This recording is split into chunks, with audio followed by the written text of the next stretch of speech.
It's nuts, really, that one would be compelled to outline 9 ways to be authentic, right? You would think that being authentic would be the, well, most authentic and easy thing for us to do. But in fact, it is quite the opposite.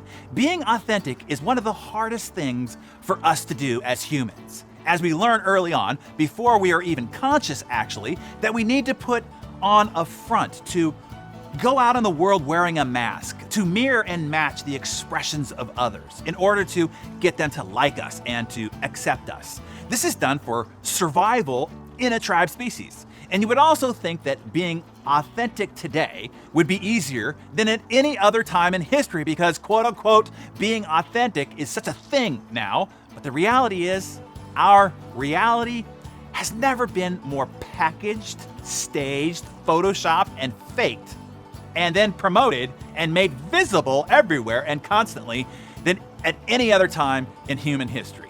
Never before in history has everyone's faked reality been propagated and constantly in our conscious awareness.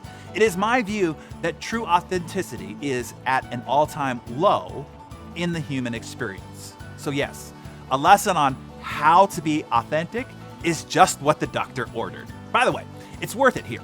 Here is what Oprah said. Quote, "I had no idea that being your authentic self could make me as rich as I have become. If I had done it a lot earlier, think how much more richer I'd be." So, you ready? Let's go through it. Number 1 on the list to being more authentic. Own your shiitake. To be authentic, you must first own your actions and reactions to the world around you. What you do and how you behave needs to line up with your core values and who you are aiming to become. This can be difficult when the world around you is pulling and trying to seduce the most vulnerable parts of your ego. Follow this and get you to act in a way that is out of alignment with those core values and your wiser and more enlightened version of who you want to become. Here's number 2, and this will surprise you. Be a professional. Being authentic isn't about being a self-absorbed narcissist. You don't not show up just because you authentically don't feel like it.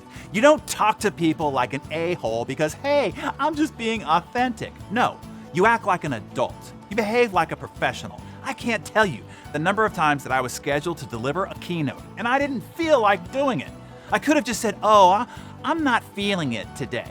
No, I bucked the heck up and I showed up like a professional. And I played full out and I delivered with everything in me to produce excellence. No excuses.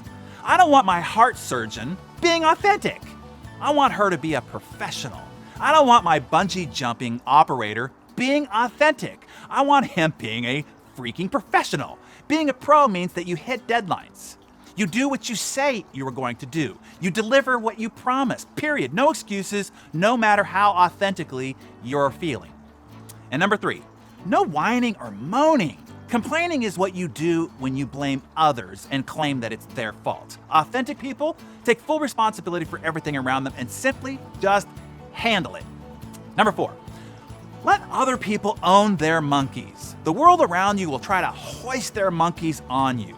Weak people will take those monkeys on, and then those monkeys will end up running their life. Authentic people, when presented with other people's monkeys, say simply, "Oh, that seems tough. I'm sorry you're going through that. I'm sure you'll figure it out." Or, if asked to do something that is someone else's monkey, simply respond with, "Nope, I'm not available to do that, but I'm sure you will figure it out. I believe in you." All right, I've given you enough to chew on already this morning. So tell us, which one do you think you need to get real about the most so far? Number 1, owning your own shiitake and finally taking full responsibility for, well, everything. Number 2, being a consummate professional, no matter the excuses. Or 3, stopping the whining, moaning, and groaning.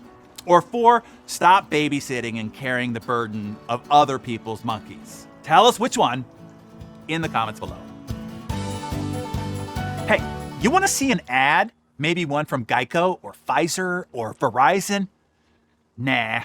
They'd love to get in front of you, though. You're a valuable audience. They offer lots of cash to me for the opportunity, but I won't allow it. This is time just for us. We're here to ignite your mind, to focus on what's positive and possible for you, for your life, and for your day.